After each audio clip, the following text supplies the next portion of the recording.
नमस्कार, मी कविता. पाटलांच्या मेजवानीत तुमचं खूप खूप स्वागत आहे. दिवाळी आली की आठवतो तो हलका फुलका चमचमीत पोह्याचा चिवडा. चला मग बनवूया.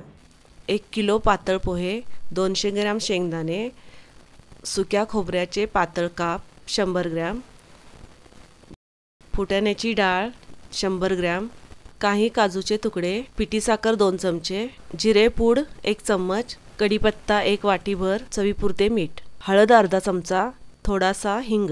चिवडा कुरकुरीत होण्यासाठी सर्वात महत्त्वाची पायरी म्हणजे पोहे भाजणे.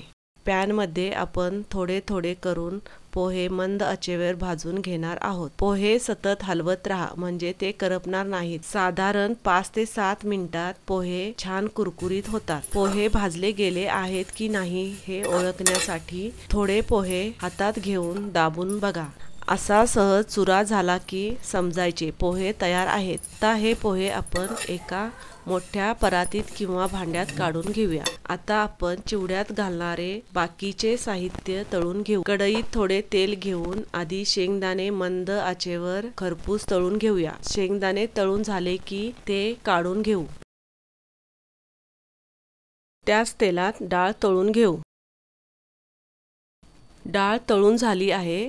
आता काढून घेऊया व खोबऱ्याचे काप टाकूया. खोबरे पटकन तळले जाते त्यामुळे सतत हलवत राहा. छान सोनेरी रंग आला की लगेच काढून घ्या. आता तसेच काजू पण तळून काढून घेऊया. यात घालूया भरपूर कढीपत्ता आणि हिरवी मिरची.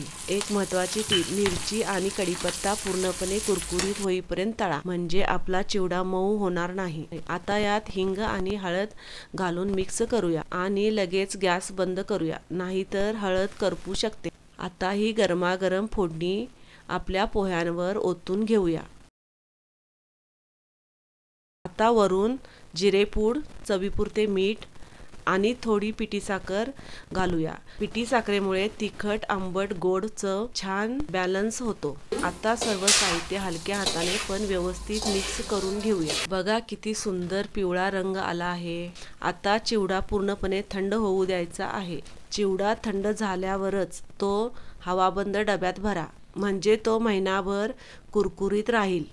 तुम्ही या दिवाळीत ही रेसिपी करून बघा आणि कशी झाली हे कमेंटमध्ये नक्की सांगा. पाटलांच्या मेजवानी चॅनलला सबस्क्राईब करा आणि बेल आयकॉन दाबायला विसरू नका. धन्यवाद.